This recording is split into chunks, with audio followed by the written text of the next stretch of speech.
আমার কথা হলো টিকিট ডাবল হলো কি করে? এটা তো প্রিন্ট ওয়ান পিস হওয়ার কথা, কি বলেন আপনি? একটা সিঙ্গেল হওয়ার কথা, ডাবল হলো কি করে? এটা দায়িত্ব কে নিবে? এটার দায়িত্ব স্যার আমি। প্রেসিডেন্ট ম্যাডামের সাথে আমি অলরেডি কথা বলছি। আমি এখানকার অব্যবস্থাপনাটাই দেখতেছি। আমার নাম আপেল মাহমুদ, আপনারা শুনেছেন। সকাল 5:49 টিকিট কাটছি আমরা। টোটাল আমাদের টিমে হচ্ছে 22, আমাদের টিমে টোটাল 22 যাবেন না রাখেন।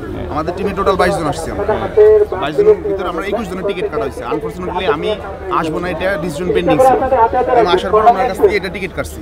আমি যখন এখানে গেছি উনি বলতেছে এটা অলরেডি এই টিকিটটা ইস্যু করার অন্য একজন ঢুকে গেছে। কার কাছ থেকে? আমি ওনার কাছ থেকে গেছি। ওনার কাছ থেকে একটু ওনাকে ডাক দেন।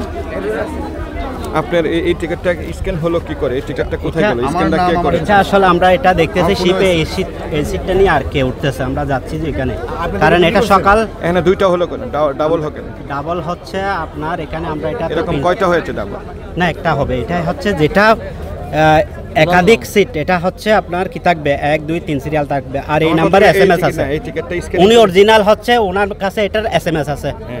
এটা 5:49 ইস্যু করা হয়েছে, অর্থাৎ আমাদের এখানে বারলিয়া কর্ণফুলীতে 5 তারিখ পর্যন্ত। কোনো এত কথা বলা দরকার নেই। টিকিটটা দুইটা হইলো কেন? এটা তো আসলে কে ঢুকছে, কে প্রিন্ট করছে, এটা তো জানি না। আরো আছে এরকম কেউ? না না, আপনারটা এরকম হয়েছে? আমাদের ওই যে টিকিট আমি বলতে চাচ্ছি নিয়ে গেছেন নাকি?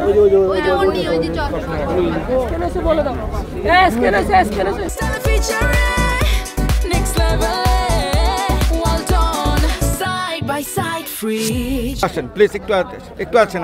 আপনি একটু আসেন। কি টিকিট দিচ্ছেন? জি, ওইটা ডুবলি হলো কেন? এটা ঢুকলো কেন? এটা ঢুকলো কেন? ওটা আসলে আমাকে ফ্রেশ কথা বলেন, আপনাকে চিনেন আমাকে। এই টিকেটে অলরেডি 4 জন চেকিং। 4 জন চেকিং কারা? তাহলে মানে ডাবল টিকিট? হ্যাঁ, ডাবল টিকিট। ডাবল টিকিট হয় কি করে? ডাবল টিকিট হয় কি করে? এটা যদি ফটোকপি করেন বা আরেকটা প্রিন্ট করেন, আমি কি জানতে চাই প্লিজ। যদি কেউ প্রিন্ট করে, ডাবল প্রিন্ট করে টিকিট, তাহলে ওনারা এটা কি ডাবল? এটা কি ওনাদের টিকিট? হ্যাঁ, এটা ওনাদের টিকিট। আচ্ছা, ডাবল টিকিট ঢুকে গেছে, তাহলে ডাবল টিকিট ঢুকে গেলে আপনার ডুপ্লিকেট টিকিট ইয়াতে কিউআরটিতে ধরা পড়লো না? কিউআর কোড যদি আপনি একটা টিকিট ডাবল করে আনেন, কিউআর কোড যদি আনেন, তাহলে যে আমাদের না, ডাবল করে কি করে? ফটোকপিতে কিউআরটিতে ধরা পড়বে। কিউআরটিতে তো ফটোকপি ধরা পড়ার কথা না। জি, এটা আমাদের টুরিস্ট পুলিশের টিমের কাছে ধরা পড়েছে। তো ওনারা আমাকে জানালে, সেখানে আমিও ছিলাম। তো আমি এই সংশ্লিষ্ট যে পর্যটক তাদের কাছে গেলাম, সমস্যা কি, তারা যেতে পারছেন না। পরে দেখলাম তাদের কাছে রিয়েল টিকিট আছে, তাদের এনআইডি দেওয়া টিকিট। তাদেরকে বলা হচ্ছে যে তাদের টিকিট দিয়ে নাকি অন্য 5 জন চলে গেছে। তো অন্য 5 জন চলে গেল, তখন যিনি সংশ্লিষ্ট ছিলেন টেকনিশিয়ান, ওনাকে ডাকালাম। তো উনি বললেন যে অন্য 5 জন একই টিকিট দিয়ে চলে গেছেন। কিন্তু তো ওনাকে যে জিজ্ঞেস করলাম যে অন্য 5 জন তো একই টিকিট তো হতে পারে না। তো উনি বলছেন এটা হয়তো ফটোকপি হতে পারে। তো ফটোকপি হতে পারে, তাহলে ফটোকপি কিউআরটিতে ধরা পড়লো না কেন? তো এটার সদুত্তর উনি দিতে পারলেন না। কিন্তু আমার বক্তব্য হচ্ছে যে একই টিকিট কখনই কম্পিউটারে দুইটা হয় না।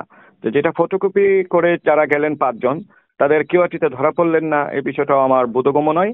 আর যিনারা 5 জন রিয়েল টিকিট ওনারা যেতে পারলেন না, বা এটা একটা খুবই দুঃখজনক ব্যাপার। এই ধরনের জালিয়াতি এটা একেবারে নিতান্তই কাম্য নহে। এটা আমরা প্রত্যাশা করি না। যারা এই জালিয়াতির সাথে জড়িত, আমি মনে করি তাদেরকে আইনের আওতায় উচিত এবং তদন্ত করে জরিমানা করা উচিত।